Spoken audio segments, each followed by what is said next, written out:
Good afternoon. I'm still reporting on the economy. Yesterday, the media was abuzz with the announcement by the Secretary of Defense of plans to cut America's military to its lowest headcount since World War II to make room for massive Obamacare overruns around the corner.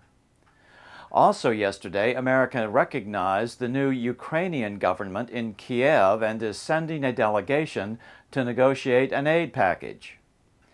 But today, the Russian bear struck back at the Ukrainian revolt. 150,000 Russian troops have been put on alert and are moving to the Ukrainian border for war games. The area has a high concentration of ethnic Russians who live near the Black Sea Russian naval base, where Russia parks its critical Black Sea fleet on Ukrainian soil.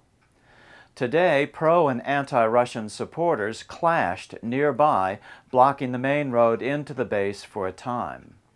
NATO defense ministers hurriedly meeting in Brussels countered with a stern statement of support for the new government in Kiev. Moscow denounced the pro-Kiev demonstrators, saying their revolt represented a rise of nationalist and neo-fascist sentiment. Well, one man's nationalism is another man's freedom. The threatening moves and language are similar to that which Russia used just before rolling tanks into Georgia and brutally crushing their rebellion in 2008. Earlier today, the new government in Kiev disbanded the Golden Eagle riot police, the elite units whose sharpshooters shot protest leaders from rooftops in the final days of the revolt. The Eagles were forced to publicly apologize, saying they were just following orders from former President Yanukovych. The street leading to Independence Square, where many protesters were killed, has been renamed Avenue of the Glory of the Heavenly Hundred. It is now covered in heaps of flowers and candles. Pictures of the dead are nailed to trees. Yesterday, the Ukrainian currency was unpegged, cut loose, from the U.S. dollar.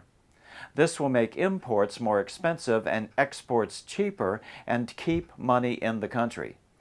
The instability caused the Russian currency, the ruble, to tumble to 5-year lows on world financial markets. Former President Yanukovych is still on the run and said to not be welcomed by either the Russians or even in his native areas in the Russian-speaking eastern part of Ukraine. The U.S. Treasury has warned banks to be on the lookout for suspicious transfers by Yanukovych or his circle. The new government suspects Yanukovych and his aides have looted billions of dollars from the nation. In another development, a Russian military news source, RIA Novosti, has announced that Russia is about to sign deals for new military bases in Cuba, Vietnam, Venezuela, Nicaragua, Singapore, and elsewhere.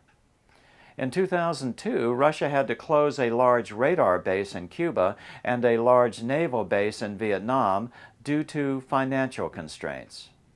I'm still reporting on the economy. Good day.